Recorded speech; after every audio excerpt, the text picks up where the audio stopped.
Shalom sahabat Mitra Rema. Hari ini tanggal 16 Maret 2022 kita akan sama-sama mendengarkan firman Tuhan yang terambil dalam kitab Keluaran 15 ayat 23 sampai ayat yang ke-25a yang berkata demikian.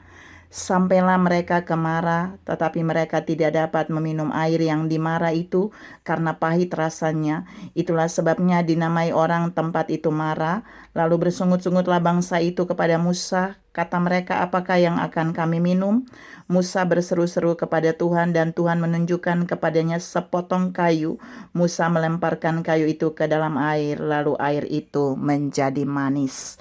Demikianlah firman Tuhan. Dan firman ini akan sama-sama saudara dan saya renungkan di hari ini yang saya beri judul Pemanis Tanpa Gula. Saudara yang saya kasihi dalam Tuhan Yesus Kristus, kalau kita bicara tentang manis, air itu dia akan mengikuti apa yang dimasukkan ke dalamnya. Contoh, jika saudara dan saya punya secangkir air, kita masukkan garam, pasti airnya akan asin. Dia akan mengikuti rasa apa yang dimasukkan. Kalau kita memasukkan gula, air itu akan manis. Kalau kita memasukkan racun, air itu akan menjadi racun bagi yang minumnya. Saudara yang saya kasih dalam Tuhan Yesus Kristus, tapi peristiwa air yang Tuhan buat melalui Musa, air yang pahit itu menjadi air yang manis, ternyata tanpa gula. Saudara yang saya kasihi dalam Tuhan Yesus Kristus, mengapa? Saudara bayangkan kalau satu sumur yang pahit mau jadi manis, sedangkan air yang biasa saja, sumur biasa, kalau saudara dan saya mau buat jadi manis, kita harus membuang gula di dalamnya berpuluh-puluh kilo. Apalagi kalau air itu adalah air yang pahit. Untuk menjadi netral aja kita masukkan gula harus banyak supaya tidak pahit.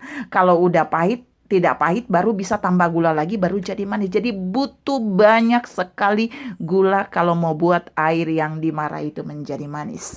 Tapi Alkitab menunjukkan bahwa Tuhan bisa membuat pemanis untuk air itu dari yang pahit menjadi air yang manis. Kita mau lihat yang Tuhan lakukan itu sesuatu yang tidak bisa ditiru oleh siapapun, sesuatu yang tidak bisa dibuat lagi oleh siapapun. Yang pertama, Tuhan membuat Musa melihat sepotong kayu. Pada saat Musa berseru-seru kepada Allah ketika bangsa Israel tidak lagi bisa minum, mereka perjalanan haus dan tiba-tiba air itu pahit. Musa berseru-seru kepada Allah. Allah tahu Musa butuh air yang tidak pahit. Dan kemudian air yang pahit itu Allah tidak mencurahkan gula untuk Musa melemparkannya ke dalam air yang pahit itu. Tapi Alkitab berkata yang pertama Allah membuat Musa melihat sebuah kayu. Saya mau kasih tahu di poin 1 ini bahwa ketika ada sesuatu yang pahit dalam kehidupan saudara dan saya, misalnya seperti air itu, Allah akan mengerjakan mujizat dengan memulai kita melihat sesuatu di luar yang pahit tadi. Bangsa Israel fokus di air yang pahit, tapi Allah membuat Musa melihat bukan air yang pahit itu, tapi melihat pada sepotong kayu. Tuhan mau katakan buat saudara dan saya hari-hari ini, apa yang sedang pahit dalam hidupmu? Masalah keluarga, masalah pribadi, masalah pekerjaan, masalah keuangan, atau masalah pelayanan. Tuhan bilang jangan berfokus kepada yang pahit itu, tapi mulai melihat pada apa yang Allah mau saudara dan saya lihat. Musa melihat pada apa yang Allah tunjukkan bagi dia, yaitu melihat sepotong kayu. Yang kedua, Musa tidak hanya melihat, tapi Musa melakukan sesuatu dengan apa yang Allah perlihatkan. Musa tahu Allah punya tujuan. Mengapa Allah memperlihatkan dia kayu? Dia tidak boleh fokus kepada air yang pahit itu. Musa action. Dia mengambil kayu yang Allah buat dia melihatnya. Itu dia yang kedua. Ada action. Ketika saudara dan saya mengalami suatu hal di dalam hidup ini yang pahit, Allah akan punya cara untuk membuat saudara dan saya melihat sesuatu yang lain dari pahit itu. Dan kemudian Allah mau kita berespon, kita meresponi apa yang Allah perlihatkan bagi kita seperti Musa. Musa mengambil kayu itu, dan yang ketiga respon Musa adalah dia melemparkan kayu itu ke dalam air, dan air itu kemudian berubah menjadi air yang manis. Musa melemparkan ke dalam air yang pahit itu. Ini mau katakan buat saudara dan saya bahwa Allah menaruh otoritas bagi Musa untuk melemparkan kayu itu ke dalam air yang pahit. Kepahitan itu tidak bisa menawan, tidak bisa melawan otoritas Allah yang dahsyat pada Musa. Tuhan mau katakan hari ini buat saudara dan saya, di tengah-tengah kehidupan saudara dan saya, jika ada kepahitan, ingat Allah punya otoritas yang jauh lebih besar dari kepahitan hidupmu.